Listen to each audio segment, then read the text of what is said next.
네, 감사합니다. 오늘 우리가 함께 은혜 받을 하나님 말씀은 마가복음 11장 1절 말씀부터 10절 말씀까지입니다. 그들이 예루살렘에 가까이 와서 감람산 벳바게와 베다니에 이르렀을 때에 예수께서 제자 중 둘을 보내시며 이르시되 너희는 맞은편 마을로 가라. 그리로 들어가면 곧 아직 아무도 타보지 않은 나귀 새끼가 매어 있는 것을 보리니 풀어 끌고 오라.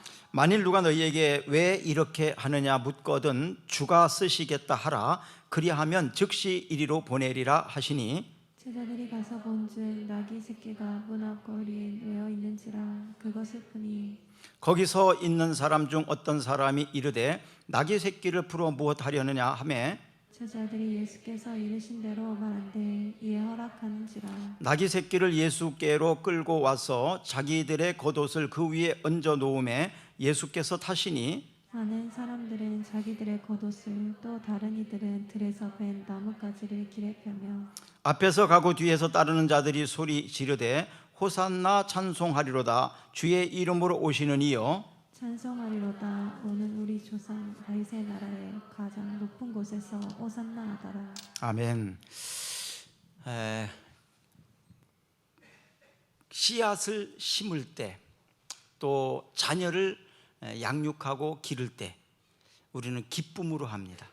왜냐하면 기대가 있기 때문에 그렇습니다. 기대를 가진 사람은 가슴을 설레이게 하고 사람을 활력 있게 합니다. 자기 자신에 대한 기대, 이것을 우리는 꿈을 가진 사람, 비전을 가진 사람은 기대가 있습니다. 그렇기 때문에 그 기대 때문에 더 열심히 활력 있게 그리고 달려가게 됩니다. 우리가 하나님을 향해서도 기대가 있습니다. 마찬가지로 하나님께서도 우리에게 기대가 있으십니다. 제국의 왕들이 성에 입성할 때 또는 전쟁에 나가서 승리한 장수가 성으로 입성할 때에는 보통 가장 좋은 말을 타고 성에 당당하게 멋지게 개선장군으로 들어가게 됩니다. 그러면 많은 사람들이 길가에 나와서 환호하고 소리 지르고 환영합니다. 그런데 예수님께서 이제 십자가를 지시기 위해서 예루살렘 성으로 들어가실 때에는 가장 좋은 말이 아니라 나귀 새끼, 한 번도 사람을 태워보지 않은 그런 나귀를 타고 예루살렘에 들어가셨습니다. 사실 이것은 어떤 대단한 어떤 명예나 권력을 상징하는 모습이 아닙니다. 그리고 한 번도 타지 않은 나귀를 사람이 타게 되면 그 나귀는 낯설기 때문에 훈련되지 않았기 때문에 굉장히 위험할 수도 있습니다. 사람을 태우려고 하지 않을 겁니다. 훈련되지 않았기 때문에.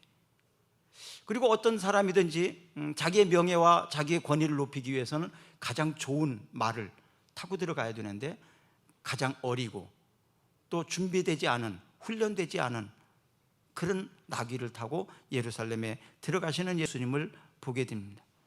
이것은 이미 구약시대에 예언되어진 내용인데요, 족장시대의 전통입니다.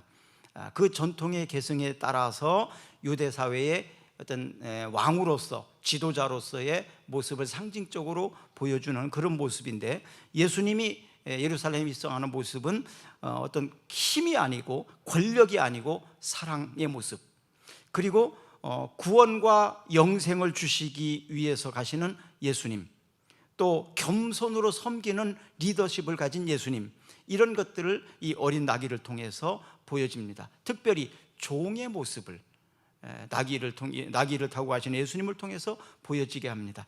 스가랴 9장 9절을 볼까요? 시온에 따라 크게 기뻐할지어다. 예루살렘에 따라 즐거이 부를지어다. 보라, 내 왕이 내게 임하시나니 그는 공의로우시며 구원을 베푸시며 겸손하여서 나귀를 타시나니 나귀의 작은 것 곧 나귀 새끼니라. 아멘. 스가랴에서 이렇게 이미 예언되어진 일대로 예수님은 그대로 하신 겁니다. 이제 나귀를 타고 가셔야 되는데 예수님께서 예루살렘 성 입구에 오실 때까지 나귀를 가지고 오지 않았거든요. 그럼 이 나귀를 어디선가 받아야 됩니다. 그래서 예수님께서 그 나귀를 끌고 오라 이렇게 말씀하셨습니다. 예수님께서 사역하시는 일에 있어서 우리가 해야 될 일이 있고 또 우리에게 요구하는 것이 있다는 사실을 보여주게 됩니다.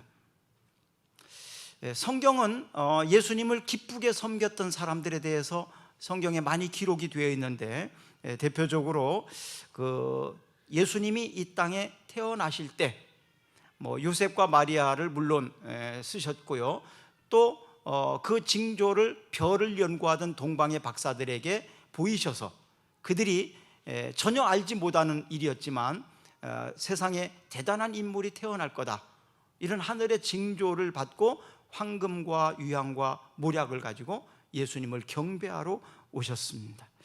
마태복음 2장 11절을 한번 읽어보겠습니다. 집에 들어가 아기와 그의 어머니 마리아가 함께 있는 것을 보고 엎드려 아기께 경배하고 보배압을 열어 황금과 유황과 몰약을 예물로 드리니라. 아멘. 황금과 유황과 몰약을 예물로 드렸다. 물론 이 세 가지는 각각 상징하는 의미가 있습니다. 한 가지로 모두 귀중한 것들입니다. 귀한 예물입니다. 이 귀한 예물을 들고 동방의 박사들은 예수님께 와서 경배했습니다. 또 마리아는 나사로의 여동생인데요, 지난주에 말씀드린 것처럼 베다니 시몬의 집에서 자기가 가장 아끼는 귀한 나드 향유를 예수님의 머리 위에 부어주셨습니다. 마가복음 14장 3절입니다. 예수께서 베다니 나병 환자 시몬의 집에서 식사하실 때 한 여자가 매우 값진 향유 곧 순전한 나드 한 옥합을 가지고 와서 그 옥합을 깨뜨려 예수의 머리에 부으니. 네, 그렇죠. 또 누가복음 22장 7절부터 13절까지 좀 긴데요, 한번 읽어보겠습니다. 유월절 양을 잡을 무교절날이 이른지라 예수께서 베드로와 요한을 보내시며 이르시되 가서 우리를 위하여 유월절을 준비하여 우리로 먹게 하라. 여짜오되 어디서 준비하기를 원하시나이까. 이르시되 보라, 너희가 성내로 들어가며 물 한 동이를 가지고 가는 사람을 만나리니 그가 들어가는 집으로 따라 들어가서 그 집 주인에게 이르되 선생님이 내게 하는 말씀이 내가 내 제자들과 함께 유월절을 먹을 객실이 어디 있냐 하시더라 하라. 그리하면 그가 자리를 마련한 큰 다락방을 보이리니 거기서 준비하라 하시니 그들이 나가 그 하신 말씀대로 만나 유월절을 준비하니라. 아멘. 예수님께서 마지막 유월절을 맞이할 때 자기의 집을 내어드려서 그곳에서 제자들에게 말씀하시고 또 최후의 만찬을 할 수 있도록 자기 집을, 장소를 제공한 사람도 있습니다. 또 마태복음 27장 57절부터 61절까지를 읽어볼까요? 저물었을 때 아리마대의 부제 요셉이라고 하는 사람이 왔으니 그도 예수의 제자라. 빌라도에게 가서 예수의 시체를 달라 하니 이에 빌라도가 내주라 명령하거늘 요셉이 시체를 가져다가 깨끗한 세마포로 싸서 바위 속에 판 자기 새 무덤에 넣어두고 큰 돌을 굴려 무덤 문에 놓고 가니 거기 막달라 마리아와 다른 마리아가 무덤을 향하여 앉았더라. 아멘. 여기 요셉이라고 기록된 사람, 요셉의 이름이 워낙 많으니까 여기에서는 아리마대 요셉입니다. 아리마대 요셉이라고 불러요. 왜냐하면 요셉이라는 이름이 여러 명이기 때문에 한 사람을 분명하게 하기 위해서 아리마대 요셉인데, 이 사람은 예수님의 제자다. 그도 예수님의 제자다, 이렇게 표현하고 있어요. 비밀 제자. 그래서 밝히 밖으로 나타나지 않았지만 그는 말없이 조용히 뒤에서 섬겼던 제자. 그래서 예수님의 그도 제자다, 이렇게 표현하고 있습니다. 예수님께서 십자가를 지러 가실 때에는 제자들은 다 도망갔습니다. 두려워서, 무서워서, 자기에게 어떤 해를 당할까 봐. 그런데 이 아리마대 사람 요셉은 당시에 상당히 권력도 있었고 부유한 자였어요. 자기의 무덤을 가지고 있을 때문에, 이 때문에 굉장히 부유한 척에 들어가거든요.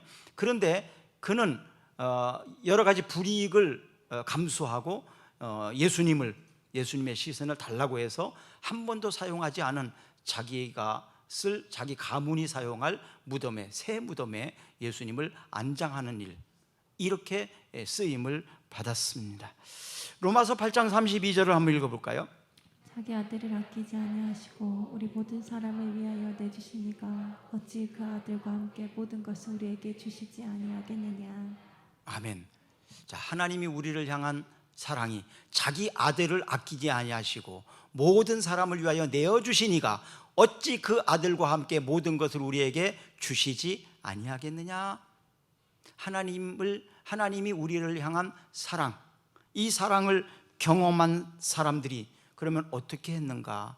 예수님의 제자들이 후에 이 사랑을 경험하고 체험하고 또 성령의 은혜를 받고 난 다음에는 한결같이 그들은 자신의 인생과 자신의 생명 하나밖에 없는 목숨을 주님 앞에 드리는 순교를 했습니다. 베드로와 바돌로메는 십자가에 거꾸로 못 박혀서 죽었고요. 또 안드레는 십자형으로 된 틀에 박혀서 죽었고요. 도마는 창에 맞아 죽었고 마띠아는 돌에 맞아서 죽었고요. 야고보와 마테와 시몬은 칼에 찔림을 받아서 죽었고요. 빌립은 기둥에서 찢겨서 죽였고요. 다데오는 활에 맞아서 죽었습니다. 그러니까 결국 12제자들이 다 이렇게 순교, 자신의 생명을 아끼지 아니하고 하나님 앞에 드렸습니다. 우리 교회 이건화 집사님, 황선영 집사님이 했던 거 저는 너무나 뚜렷하게 기억에 단 한 번밖에 없는 헌신한 게 그것이 기억이 납니다. 토요일 날 교회에서 결혼식을 했고요. 그리고 그날 저녁에 교회에서 둘이 절하기도 한대요. 저는 처음 들었어요. 그런 말. 결혼식을 하고 그날 저녁에 교회에서 둘이 철야기도 하겠다고 교회에서 지하실에서 남아 있었어요. 왜 그러냐 그랬더니 일생에 한 번밖에 없는 시간, 첫 시간을 하나님 앞에 드리고 싶어서 그랬다고. 참 저도 알았더라면, 그죠? 알았더라면 좀 그 귀한 것이 제 머릿속에 제 생각 속에 참 계속 남아 있습니다. 저희 어머니는 그 사형 선고를, 그러니까 질병으로 인해 사형 선고를 받았을 때 서울대 병원이든 어디서든 고칠 수 없는 질병, 근데 교회 와서 고침을 받았거든요. 그래서 하나님 앞에 고침을 받고 난 다음에 아들 넷 중에서 하나를 하나님 앞에 드리겠습니다, 이렇게 서원을 했습니다. 저희가 아들이 넷이거든요. 하나님이 알아서 골라서 가져가시라고. 근데 제가 뽑혔는가 봅니다. 저도 역시 우리 어머니를 병을 고쳐주신 하나님의 은혜 너무 감사해서 목사님을 찾아가서, 목사님 하나님이 제일 좋아하시는 게 뭐예요? 그랬더니 교회라고. 그래서 뭐 교회가 뭔지도 모르고 그냥 초등학교 때 제가 그러면 교회 3개를 하나님 앞에 바치겠다고 이렇게 번뜩 서원을 해버렸습니다. 하나님께서 우리에게 기대하는 게 있더라고요. 그리고 그 기대하는 것을 받으시더라고요. 마가복음 11장 2절 오늘 본문을 읽어보겠습니다. 이르시되 너희는 맞은편 마을로 가라. 그리로 들어가면 곧 아직 아무도 타지고 않는 나귀 새끼가 매어 있는 것을 보리니 풀어 끌고 오라. 네, 맞은편에 있는 마을로 가라. 그리로 들어가면 아직 아무도 타보지 않은 나귀 새끼가 매여 있는 것을 보리니 풀어서 가지고 와라. 그냥 남의 거예요. 근데 가지고 오라는 거예요. 그러니까 누가 왜 이렇게 하느냐고 물어보거든. 주가 쓰시겠다 하라, 이 말만 하라는 거예요. 주가 쓰시겠다 하라. 주는 주인이라는 얘기죠. 주인이 쓰시겠다고 해라, 그런 말이에요. 주인이 쓰시겠다 해라. 이 말씀에 근거해서 주가 쓰시겠다 하라, 나에 대한 예수님의 기대도 동일하게 주께서 그렇게 말씀하시는 음성으로 저는 듣습니다. 예수님도 필요한 것이 있습니다. 그러면 예수님이 필요하신 것이 지금 무엇인지 알고 계십니까? 예수님이 필요한 것이 무엇입니까? 그리고 그 예수님이 필요하신 것을 내가 가지고 있다면 어떻게 하시겠습니까? 나에게 주님이 기대하시는 것은 무엇일까요? 우리 이런 것들을 알기 위해서 우리는 공부를 합니다. 성도들은 하나님의 말씀을 읽고 또 말씀을 묵상하고 기도하면서 하나님이 필요하신 것이 무엇인지, 하나님이 무엇을 원하시는지, 내가 또 주님께 할 수 있는 일이 무엇인지, 주님이 내게 하시는 말씀은 어떤 것인지, 이런 것들을 묵상하면서 기도하면서 우리는 찾습니다. 목회자들은 신학을 공부하잖아요. 신학이 뭐예요? 신을 연구하는 학문입니다. 신을 연구하는 학문. 그러니까 하나님과 예수님을 연구하는 학문이 신학이에요. 왜? 예수님을 알아야지, 또 하나님을 알아야지 우리가 목회를 할 수 있으니까요. 그래서 신학을 공부합니다. 또 인문학을 공부합니다. 인문학은 사람에 대해서 공부하는 거예요. 왜? 목회자는 하나님을 알아야 되고 사람을 알아야 되니까요. 그래서 신학과 인문학을 열심히 잘 공부하셔야 됩니다.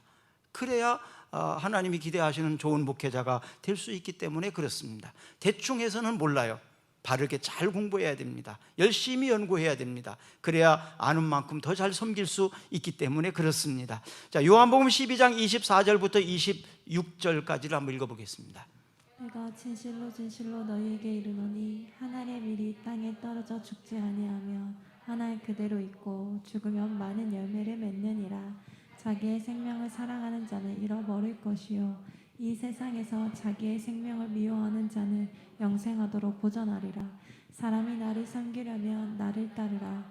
나 있는 곳에 나를 섬기는 자도 거기 있으리니 사람이 나를 섬기면 내 아버지께서 그를 귀히 여기시리라. 아멘. 한 알의 밀알이 땅에 떨어져 죽지 아니하면 많은 열매를 맺을 수 없다. 오늘 예배드리러 왔는데 우리 성찬이 엄마 상미 이름을 지을 때 이 말씀을 근거해 가지고 지었어요. 상, 베풀 쌍자에다가 쌀미, 아름다운 미가 아니라 쌀미예요. 그래서 너는 아름다움을 베푸는 것이 아니라 쌀을 주는 사람이 되라. 너는 다른 사람들에게 선을 행하고 또 나눠주기를 좋아하고 베푸는 사람이 되라. 그런 의미에서 상미라는 이름을 지었던 기억이 있습니다. 어린 소녀 한 명은 보리떡 5개와 물고기 2마리를 가지고 예수님 앞에 가지고 왔을 때 예수님께는 축사하시고 5,000명을 먹이셨습니다. 어린아이의 도시락 그것을 예수님께 드렸더니 그것을 가지고 5,000명을 먹이셨습니다. 그래서 우리는 기도할 때 저는 이렇게 기도하라고 합니다. 내가 무엇을 드리고 있는가? 내가 무엇을 계속해서 드렸나? 또 무엇을 드릴 것인가? 이런 생각을 하다 보면 내가 이 땅에서 어떻게 살아야 될지를 알게 됩니다. 내가 어떤 직업을 가져야 되겠고 어떤 사업을 해야 되겠고 이런 것들이 분명하게 나타납니다. 그래서 저는 기도할 때 그리스도인들이라면 믿음으로 기도할 필요성이 있다. 하나님, 내 능력은 이거입니다. 내가 잘하는 것은 이거입니다. 그러니까 하나님 이런 일을 하게 해 주십시오. 이런 사업을 하게 해 주십시오. 이것보다도 더 중요한 게 있다. 능력에 맞는 일이 아니라 일에 맞는 능력을 구해라. 하나님, 제가 가진 것이 이겁니다. 제 능력은 이겁니다. 그러니까 이것으로 할 수 있는 것을 주십시오. 이거보다는 하나님이 나에게 무엇을 하기를 원하십니까? 하나님이 나에게 기대하는 건 뭡니까? 하나님, 그 일을 할 수 있도록 내게 능력을 주시옵소서. 좀 바뀐 것 같죠? 여러분들하고 제가 기도하는 거하고. 제가 이 일을 어떻게 합니까? 제가 이 일을 어떻게 감당합니까? 그게 아니고 하나님, 감당할 수 있는 힘을 주십시오. 감당할 수 있는 능력을 주십시오. 그래서 일에 맞는 능력이 아니라 능력이지 능력에 맞는 일이 아니라는 거예요. 그래서 할 수 있거든이 무슨 말이냐? 믿는 자에게는 능치 못함이 없느니라. 그래서 믿음으로 구하는, 믿음으로 사는 사람의 삶의 태도와 자세입니다. 세상 사람들은 내가 잘하는 것을 가지고 직업을 선택하고 내가 하고 싶은 걸 가지고 일을 선택합니다. 근데 그리스도인들은 내가 하고 싶은 것보다, 내가 잘하는 것보다도 더 중요한 것이 있는데 하나님이 내게 기대하시는 것이 뭘까? 하나님은 나를 통해서 무슨 일을 하고 싶어 하실까? 하나님의 계획과 하나님의 뜻을 먼저 구합니다. 그리고 하나님, 감당할 수 있는 힘을 주십시오. 해낼 수 있는 능력을 주십시오. 그럴 때 하나님은 감당할 수 있게 하시고 해낼 수 있는 능력을 주시더라는 거예요. 그래서 나는 못합니다가 아닙니다. 내가 안 합니다예요. 못하겠다는 것이 아니라 안 하는 거예요. 저는 그렇게 생각을 합니다. 이제까지 못한다고 변명하고 핑계댔던 일이 얼마나 많습니까? 이제는 못한다는 말을 하지 마십시오. 안 하는 거예요. 못하는 것이 아니라 안 하는 거예요. 하나님, 할 수 있게 해주십시오. 할 수 있는 능력을 주십시오. 나도 할 수 있게 하시옵소서. 기도할 수 있는 여러분이 되시기를 축복합니다. 아멘. 자, 오늘 본문 3절 다시 한번 또 읽어보겠습니다. 만일 누가 너희에게 왜 이렇게 하느냐 묻거든 주가 쓰시겠다 하라. 그리하면 즉시 이리로 보내리라 하시니. 아멘. 주가 쓰시겠다 하라. 그리하면 즉시 이리로 보내리라. 자, 여기에서 원리가요, 어떤 사람들은 무대포로 그 사람은 감동도 안 받았는데 주께서 쓰시겠다고 해라, 내놔라, 강제로 뺏어가는 사람이 있어요. 그 뭔가가 좀 문제가 있는 거예요. 믿음이 좋은 것 같지만 좀 문제가 있는 거예요. 하나님이 하실 때 보면 항상 그런 감동을 주실 때에는 그 사람에게도 마음을 줍니다. 그래서 주가 쓰시겠다 하라 그러면 그 사람도 이미 마음으로 준비를 하고 있다가 예, 기다렸습니다, 가져가십시오, 이런 자세가 돼요. 지난주에 설교할 때 고넬료가 베드로에게 사람을 보내서 청할 때 이미 성령께서는 베드로에게 이방인들에게도 복음을 전해야 된다는 마음을 주셨고 이방인도 구원받을 수 있다는 것을 알려주심으로 고넬료가 청할 때 즉시 따라갈 수 있었던 거예요. 그러니까 하나님께서는 한 사람에게만 감동 준 게 아니라 상대방에도 감동을 줍니다. 나귀를 가져오라는 제자들에게 가서 나귀를 끌고 와라 그렇게 말씀하셨지만 나귀 주인에게도 이미 줄 수 있는 마음을 주신 거예요. 그렇기 때문에 끌고 가라고, 가지고 가라고 이렇게 말할 수 있는 겁니다. 그러니까 가끔 믿음이 대단한 것처럼 다른 사람들을 그것을 빼앗고 착취하는 그런 잘못된 모습을 보여지게 돼요. 대부분 그런 데에는 사심과 욕심이 섞여져 있습니다.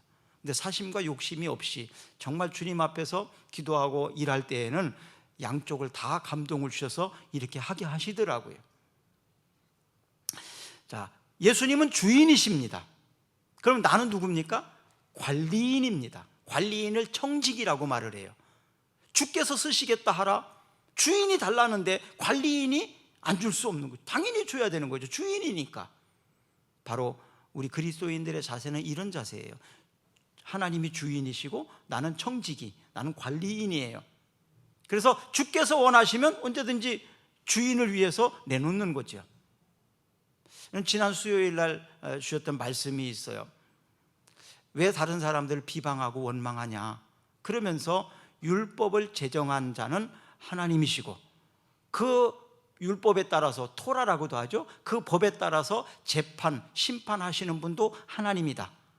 그런데 너희들이 무슨 자격을 가지고 남을 비난하고 그 율법으로 심판하고 판단하려고 하느냐? 그건 하나님이 하실 일이다. 그러면서 우리는 비판하고 판단하지 말라고 말합니다. 이 율법 토라를 서기관들이 가르치기 위해서 해설서를 만드는 거 있어요. 해설. 그 해설서가 뭐냐 하면 그 탈무드 이런 것이 해설서입니다. 탈무드에는 두 가지가 있어요. 바벨론 탈무드와 예루살렘 탈무드가 있는데 탈무드 이런 것은 다 토라의 해설서입니다. 그리고 미나시, 미드라시 이런 것들이 다 해설서입니다.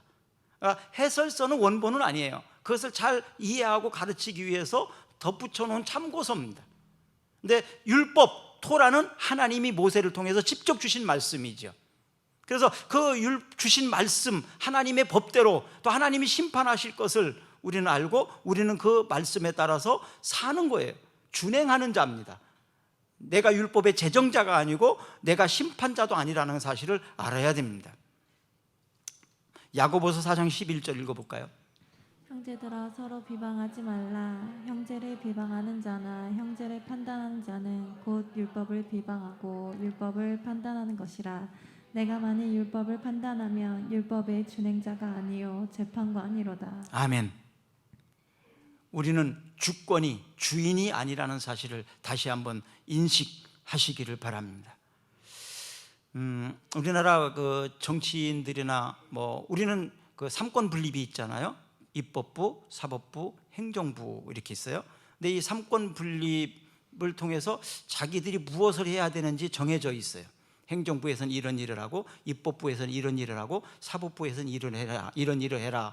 한 사람에게 권력을 다 주면 안 되니까 나누어서 이렇게 주는 거죠. 그런데 왜 그러면 이렇게 정치인들이 비난을 받냐? 자기 할 일만 열심히 하면 되는데 남의 일에 자꾸 이렇게 관여를 하려고 그래요. 남의 것을 이렇게 자주 하려고 그래요. 이런 모습을 보면서 저는 그들을 비난하기 위해서가 아니라 우리는 어떤가? 나는 내 할 일을 열심히 하고 있는가? 내가 해야 되는 일에 집중하고 있느냐? 자기 할 일을 열심히 안 하는 사람들 보면요, 남의 일에 관여를 잘해요. 지금 내일도 바쁜데 내일 하기도 너무 시간이 없어요. 촉박해요. 너무 바빠요. 근데 남의 일에 관여할 시간이 어디에 있습니까? 근데 자기의 일을 열심히 하지 않는 사람은 남의 일에 관심이 참 많습니다. 우리는 사회적인 우리에게 기대가 있어요. 사회적인 기대. 또 하나님의 기대가 우리에게 있어요. 부모님은 자식을 향한 기대가 있습니다. 그래서 자기가 지금 무엇을 해야 되는지를 다시 한번 좀 내 위치에서 내가 현재 해야 될 일은 무엇인가, 여기에 좀 집중을 할 필요성이 있습니다. 고린도전서 4장 1절과 2절을 한번 읽어보겠습니다. 사람이 마땅히 우리를 그리스도의 일꾼이요 하나님의 비변을 맡은 자로 여길지어다. 그리고 맡은 자들에게 구할 것은 충성이니라. 네, 여기 보니까 사람이 마땅히 우리를 그리스도의 일꾼이요 하나님의 비밀을 맡은 자로 여길지어다. 여기 보니까 마땅히, 당연히 그리고 여길지어다. 나는 아닌 것 같게 생각할 수도 있어요. 근데 그렇게 여기라, 그렇게 여기어라. 그래서 자기의 어떤 신분이라는 게 있습니다. 자기가 해야 될 일이 있어요. 그 길을 먼저 해야 되고 그것이 중요한 겁니다. 내가 해야 되는 일, 이건 다른 사람이 할 수 있는 일이 아닙니다. 내가 해야 되는 일이다 이 말이에요. 남에게 이것은 미룰 일도 아닙니다. 양보해서도 안 되는 일입니다. 남이 해줄 수 있는 일도 아닙니다. 내가 해야 되는 일입니다. 그래서 이것은 중요한 일이죠. 먼저 해야 될 일입니다. 우리는 마땅히 주의 일꾼이요 비밀을 맡은 자로 여길지어다. 그러면 맡은 자에게 구할 것은 무엇이요? 충성입니다. 맡은 자가 구할 것은 충성입니다. 충성. 주께서 쓰시겠다 하라. 여기는 순종과 충성입니다. 그리고 이렇게 쓰임 받는 사람들이 축복입니다. 그래서 축복받는 비결은 바로 여기에 있어요. 한번 찾아볼까요? 신명기 5장 29절입니다. 다만 그들이 항상 이 같은 마음을 품어 나를 경외하며 내 모든 명령을 지켜서 그들과 그 자손이 영원히 복받기를. 다시 한번 읽습니다. 다만 그들이 항상 이 같은 마음을 품어 나를 경외하며 내 모든 명령을 지켜서 그들과 내 자손이 영원히 복받기를 원하노라.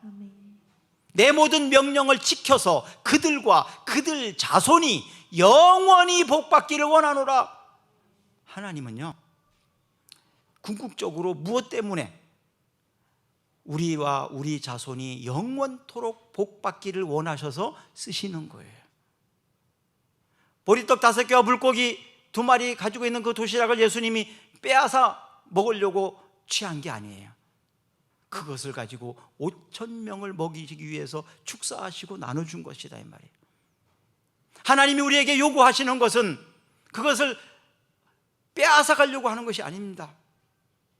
그것을 가지고 우리에게 더 복 있게 영원토록 복 있는 사람이 되게 하기 위해서 그것을 취하신 것입니다.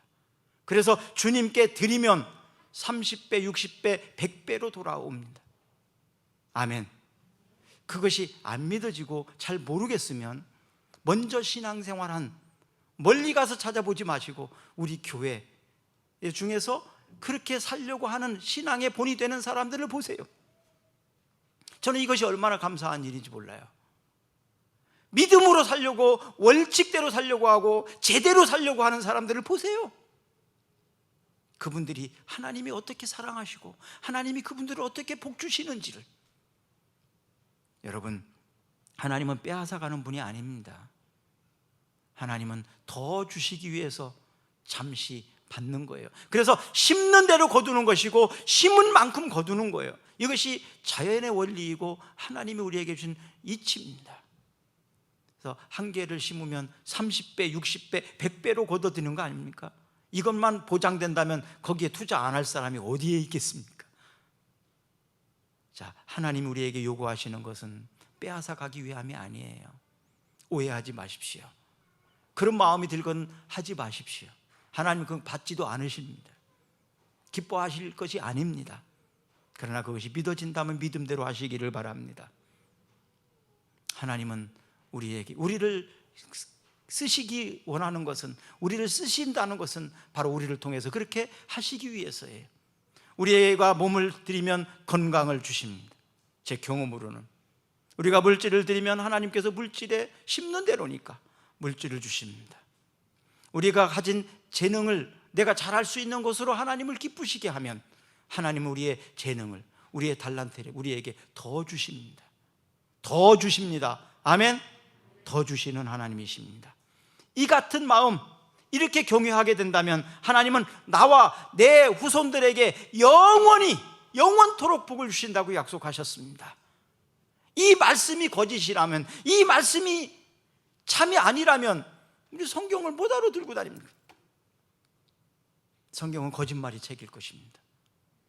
그러나 역사적으로 지금까지 이 성경을 믿고 성경대로 산 사람들은 이 성경에다가 인생을 걸고 이 성경에다가 목숨을 걸지 않습니까? 왜? 이 말씀이 참이고 진리니까요. 그분들이, 여러분들이 보실 때 별 볼 일 없는 사람이었습니까? 그 사람들은 위대한 사람들이었고 많은 사람들이 존경받을 만한 사람들이고 큰 업적을 이룬 사람들이에요. 그들은 한결같이 말합니다. 이 성경은 진리이고 참이라고. 그렇다면 이 성경에 기록된 말씀 그대로 산다면 우리도 그들처럼 그렇게 되지 않겠습니까? 사랑하는 여러분, 주님이 나에게 주께서 쓰시겠다 하라면 묻지도 마시고 왜 그러냐고 따질 것도 없어요. 신뢰하고 믿으니까 아멘 하는 것입니다. 그리고 주께서 여러분과 여러분들에게 맡겼던 모든 것들을 사용하셔서 주님이 영광을 받으시고 여러분들에게는 30배, 60배, 100배로 결실이 거둬져서 우리가 다른 사람들에게 내가 주께 이렇게 했더니 주께서 나에게 이렇게 갚아주셨다고 간증할 수 있는 사람이 되었으면 좋겠습니다. 아멘. 당당하게 얘기할 수 있는 사람이 됐으면 좋겠습니다. 노아는 120년 동안 하나님 말씀하신 대로 배를 만들었더니 그 배를 가지고 자기의 가족을 구원하고 또 인류의 그 종자를 보존케 하셨습니다. 모세는 하나님의 부름에 따라서 순종했더니 민족을 구원, 구국의 영웅이 되었습니다. 예수님은 우리에게 기대가 있습니다. 예수님이 제자들에게 나귀를 가져오라고 했던 것처럼 주님이 우리에게 요구하실 때 우리도 주님 앞에 드려서 선한 일, 선한 사업, 너그럽게 또 나눠주기를 정말 좋아하는 그런 사람이 됐으면 좋겠어요. 이제 얼마 남지 않았습니다. 10월, 11월, 12월 여러분들이 기억에 남는 섬김과 나눔으로 좀 봉사를 하셔서 여러분들이 더 크게 축복받는 사람이 되었으면 좋겠어요.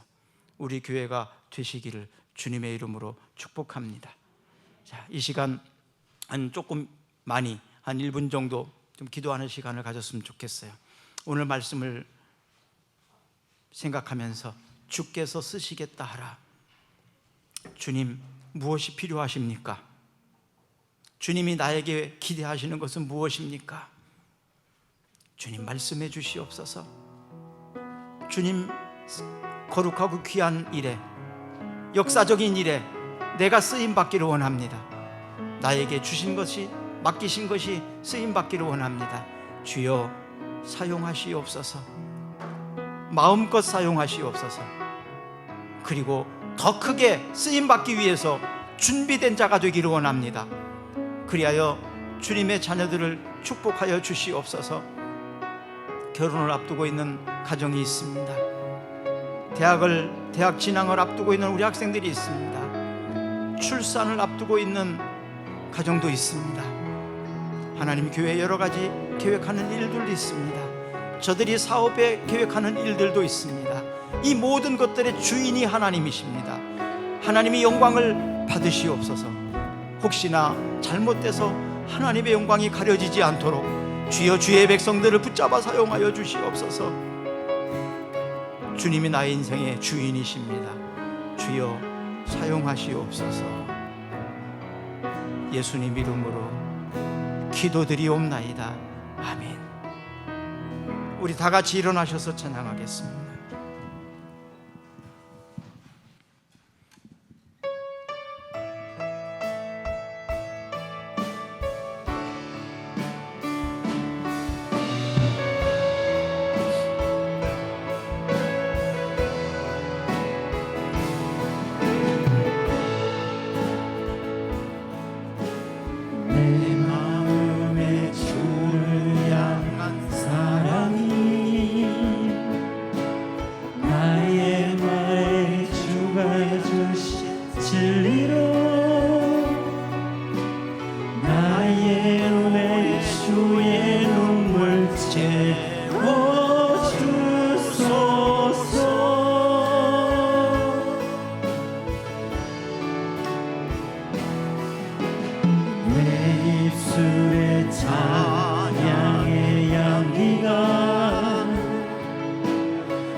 지금은 저희들의 구원의 반석이 되시기 위하여 영문 밖에서 고난을 당하신 우리 구주 예수 그리스도의 은혜와 저희들의 힘이 되셔서 대적을 이기게 하시고 승리의 날을 소망하게 하신 하나님 아버지의 사랑하심과 저희들을 거룩하게 인도하시고 구별된 삶을 살아가도록 도우시는 성령님의 역사하심이 하나님의 부름에 순종하며 살겠다고 결단하는 모든 성도들과 저들의 가정과 저들의 사업장 위에 영원토록 함께 하시기를 간절히 축원하옵나이다.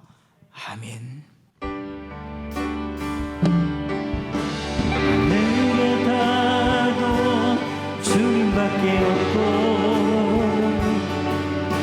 땅 위에 놓여도 주님밖에 없네. 인생을 걸을 때 주를 따라가고 내 삶이 나갈 때 주님 곁에 있네. 하늘에 닿아도 주님밖에 없고